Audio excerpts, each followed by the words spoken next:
CNN finally gave Elizabeth Warren her own town hall, and I think it was long overdue. And overall, she did a really good job, in my opinion. You can tell that she was having a lot of fun with it. I think that she came across as a really personable candidate. This wasn't necessarily the I'm going to crack open a beer Elizabeth Warren that we saw on Instagram when she first launched. I think you kind of saw her embrace the inner wonk and nerd that she actually is. And that's great because that's what we love about Elizabeth Warren. Be yourself. Don't try to be Alexandria Ocasio-Cortez. Don't even try to be Bernie. Just be yourself and tell us about your policy ideas. And for the most part, I think that she did that really well. And this is probably the first CNN town hall where I'm not going to complain about the questions that were asked, because for the most part, almost all of them were very substantive, which is great. It's a breath of fresh air, because when you tune into CNN, you expect mostly idiotic questions. But I mean, for the most part, they were great. I think that they curated a list of questions that were fair, but still tough. So by and large, I think that she did a great job, and I'm tempted to give her a high grade. However, she answered so poorly on one particular question that it not just harmed my perspective or impacted my perspective about the town hall overall, it actually literally brought her down in my book as a candidate. And that is a question about Medicare for All. It's the one question where I think it was clear she completely bombed. And I'm going to show you a clip now of an individual that talked about Medicare for All, and he framed his question in a way of, I support it, but I'm worried about the fact that unions are kind of against it because people like their current health insurance. And if you're someone who actually supports Medicare for All, what you want to do in these instances is educate them. This is what Bernie Sanders did at his town hall. Bernie Sanders explained that people don't necessarily like their insurance, rather they like their doctor. So really the only difference with Medicare for All and the current for-profit system is that instead of having a Blue Cross Blue Shield card, you'd have a Medicare card. So we're really at a point in time where when we have the public behind a certain policy, Medicare for All, now progressive leaders need to be educating people, giving them the details. But Elizabeth Warren did not do that. She talked about everything with regard to healthcare, but Medicare for All. So this is her answer, and then when we come back, I'm going to tell you why I was so disappointed, but don't worry, we will get to her other answers, so we'll end on a positive note, but I just want to get this out of the way because I think it's really important. Healthcare is a basic human right, and we fight for basic human rights. And then let's put these in order, because I appreciate that your question starts with the Affordable Care Act. Let's all remember, when we're talking about what's possible, let's start where we are and the difference between Democrats and Republicans. Right now, Democrats are trying to figure out how to expand health care coverage at the lowest possible cost so everybody is covered. Republicans, right this minute, are out there trying to repeal the Affordable Care Act. They've got a lawsuit pending down in Texas where they're trying to roll it back, what they couldn't do with a vote. They're trying to do with the courts. HHS every day is doing what they can to undermine the Affordable Care Act. So when we're talking about health care in America right now, the first thing we need to be talking about is defend the Affordable Care Act, protection under the Affordable Care Act. Part two. Let's make the improvements that are what I think of as the low-hanging fruit. For example, let's bring down the cost of prescription drugs all across this country. And then you know what you're going to hear from a consumer advocate. And that is, we need to hold insurance companies accountable. And that means no tricking and trapping people on those insurance contracts. And then when we talk about Medicare for All, there are a lot of different pathways. What we're all looking for is the lowest cost way to make sure everybody gets covered. And some folks are talking about, let's start lowering the age. Maybe bring it down to 60, 55, 50. That helps cover people who are most at risk and can be helpful, for example, to the labor's plans. Some people say do it the other way. Let's bring it up from everybody under 30 gets covered by Medicare. Others say let employers be able to buy into the Medicare plans. Others say let's let employees buy into the Medicare plans. For me, what's key is we get everybody at the table on this, that labor's at the table, that people who have to buy on their own, everybody comes to the table together, and we figure out how to do Medicare for All in a way that makes sure that we're going to get 100% coverage in this country at the lowest possible cost for everyone. That's our job. First of all, she started by saying healthcare is a right. This is a term that was important at first, but now it's meaningless because even corporate Democrats like John Delaney contend that healthcare is a right.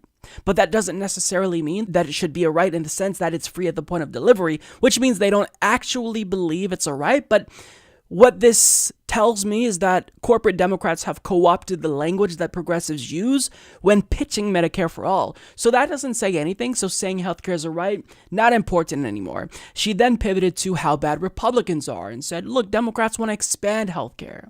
Republicans want to chip away at it. And that's true, but you should be explaining Medicare for All specifically.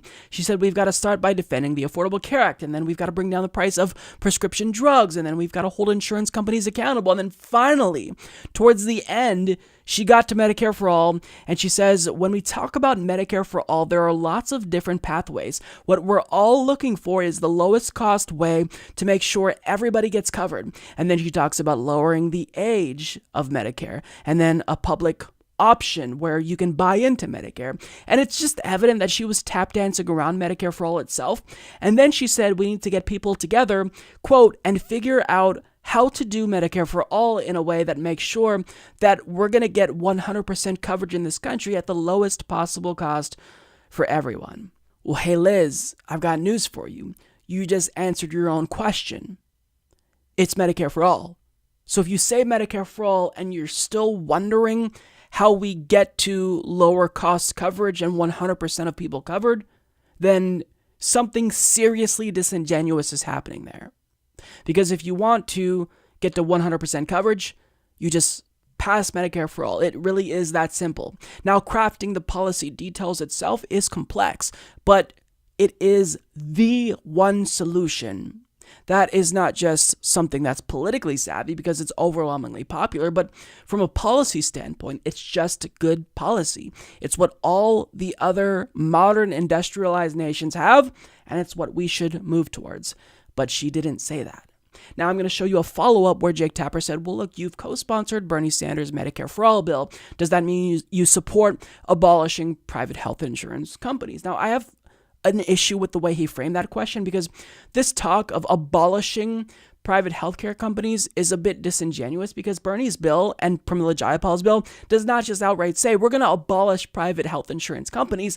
It just kind of makes them outdated and unnecessary if you have Medicare for All. But nonetheless, I'm not playing you this clip so you can see Jake Tapper basically talk about Medicare for All in a really ignorant way. I'm playing it for you because I want you to pay attention to how fast Elizabeth Warren runs away from the fact that she co-sponsored Bernie Sanders' Medicare for All bill. So you are a co-sponsor of Senator Bernie Sanders' Medicare for All bill, and I understand there are a lot of different paths to universal coverage, but his bill that you've co-sponsored would essentially eliminate private insurance. Is that something you could support? He's got a runway for that. I think we get everybody together, and that's what it is. We'll decide.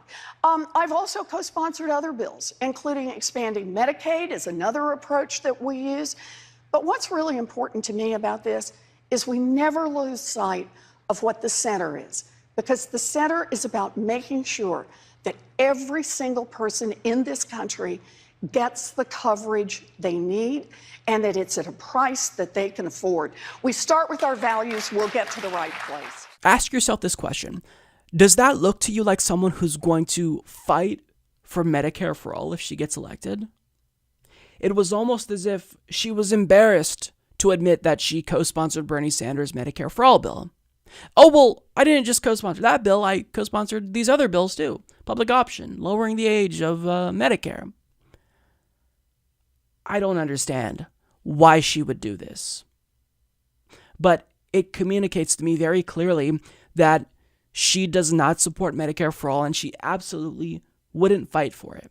Because at this stage, when you already have the public behind you, if you actually support Medicare for All, then you're moving on to the details. You're now trying to educate people about it before you actually implement it. She's not doing that. She's talking about other issues. So, I mean, this was absolutely, it felt like a gut punch to see her talk about it this way, because I already told you that she's kind of giving us indications that she's backing away from Medicare for All, but she still had enough room for plausible deniability. But here, with this long-winded answer where she wouldn't firmly commit to it, it's evident she just doesn't support it. She may support it in a roundabout way. It may be a long-term goal, but within the next 4 to 8 years, in the event she's elected, would she fight for it? I think it's clear she would not. So I was thoroughly unimpressed. It affected the way I feel about her as a candidate. She went down substantially in my book. I mean, Medicare for All is the bare minimum. It's the easiest litmus test to pass if you actually are progressive. Do you think people should not die or go bankrupt if they can't afford health insurance? If the answer is yes, then the only solution is making healthcare free at the point of service. That's what Medicare for All does, and it's already a compromise because the ideal system would be a national health system like the UK has. So we're already compromising, but you can't even commit to something that's just standard for American progressivism, and that is now supported among the overwhelming majority of Americans. It's just unforgivable. But I don't want to give you the impression that this entire town hall was awful because of that answer, because really that was the outlier, because everything else was pretty good. So she was asked a question about essentially reparations. The person who posed the question to her didn't say the words reparations. She asked what her administration would do to apologize for 400 years of slavery. And I was actually really impressed here with Elizabeth Warren's answer. America was founded on principles of liberty and freedom and on the backs of slave labor. This is a stain on America. And we're not going to fix that. We're not going to change that until we address it head on directly. And make no mistake, it's not just the original founding. It's what's happened generation after generation.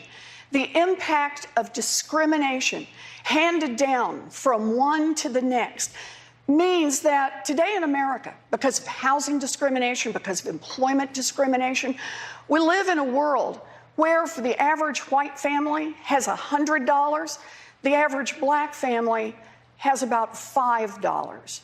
So I believe it's time to start the national, full-blown conversation about reparations in this country. I support the bill in the House to appoint a congressional panel of experts, of people who are studying this, who talk about different ways we may be able to do it, and to make a report back to Congress so that we can, as a nation, do what's right and begin to heal. So she was asked a really broad question, and she chose to bring up reparations. And she also talked about pushing for H.R. 40. She talked about bringing people from the community together to decide what's the best approach here for reparations. And Jake Tapper asked whether or not she supports writing a check, and she didn't explicitly endorse this. No candidate has thus far, but I do think that her answer about bringing people together, it was comprehensive and it was impressive. It showed that she really is listening, and she's astute here, at least minimally. So I personally was impressed here. And then the issue of voting rights came up, and she touched on a topic within the discussion of voting rights that no candidate ever talks about, and it was another area where I was absolutely impressed with her answer. I believe we need a constitutional amendment that protects the right to vote for every American citizen and to make sure that vote gets counted. We need to put some federal muscle behind that. And we need to repeal every one of the voter suppression laws that is out there right now. And I'll tell you one more. We need to make sure that every vote counts.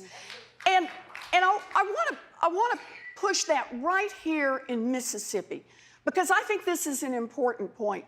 You know, come a general election, presidential candidates don't come to places like Mississippi.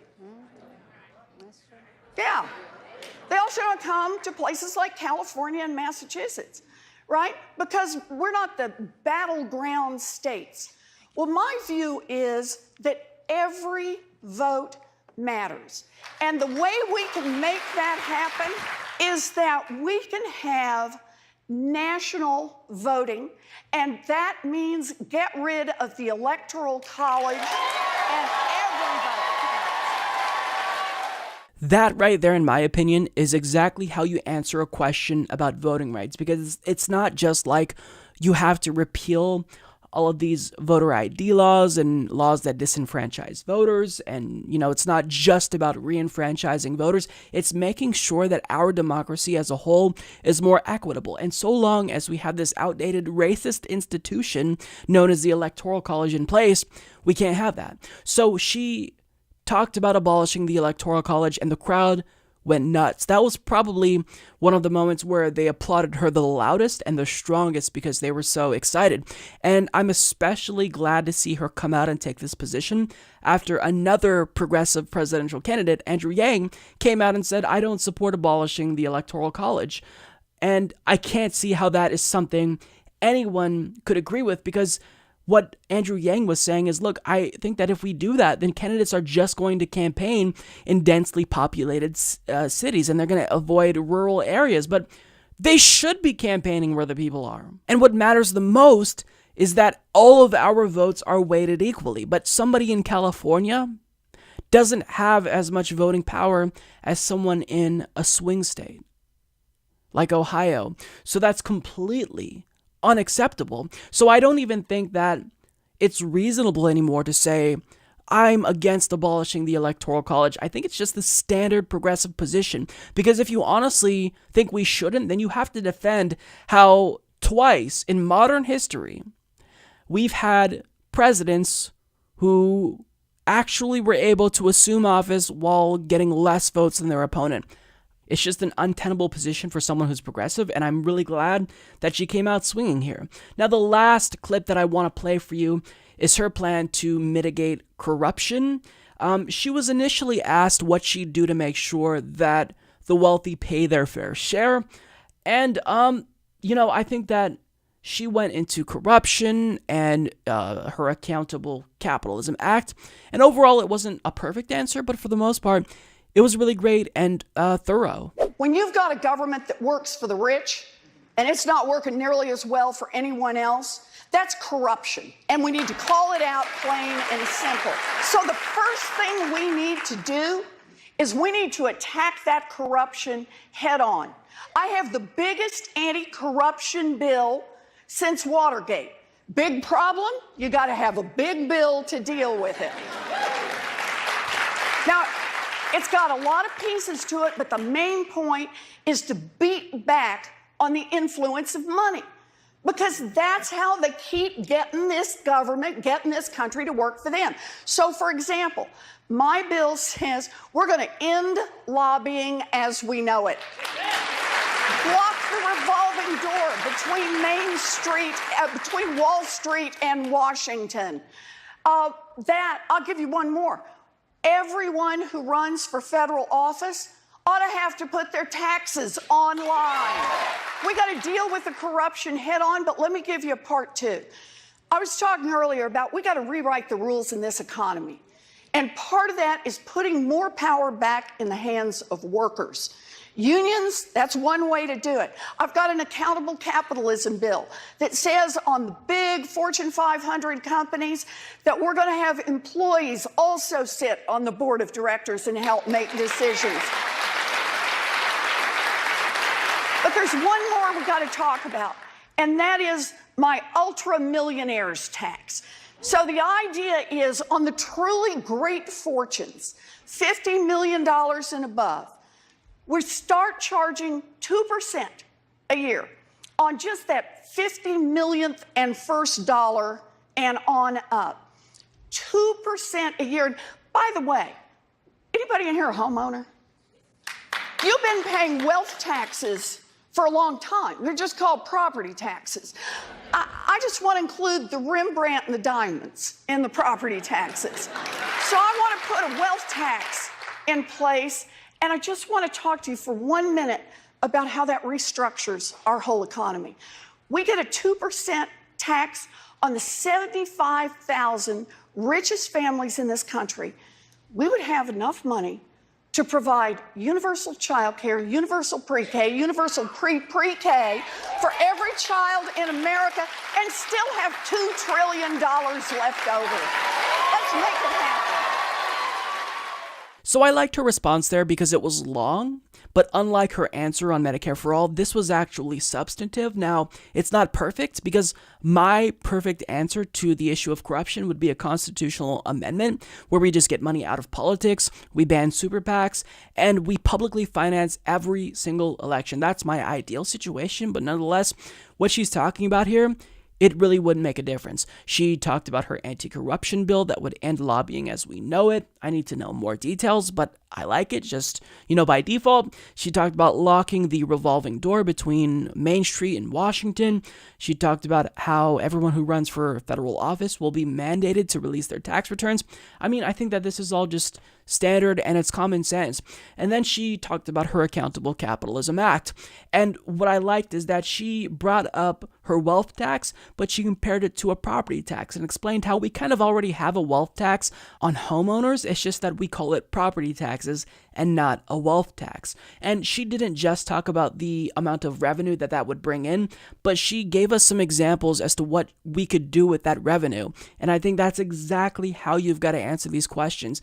You don't make it just about forcing the rich to pay their fair share, but you make it about giving Americans what's owed to them. So by and large, to kind of just take a step back, I think she did a good job. She answered most questions in a way that ranges from adequate to excellent, but I really am stuck on her answer when it comes to Medicare for All. It was so atrocious. I didn't expect her to give that bad of an answer. And I know that people will call me alarmist and say that I'm being hyperbolic and I'm trying to, not interpret her answer in a way that's charitable or should be interpreted. But look, you've got to understand that if somebody's not saying why we need Medicare for All, then they're not in favor of Medicare for All.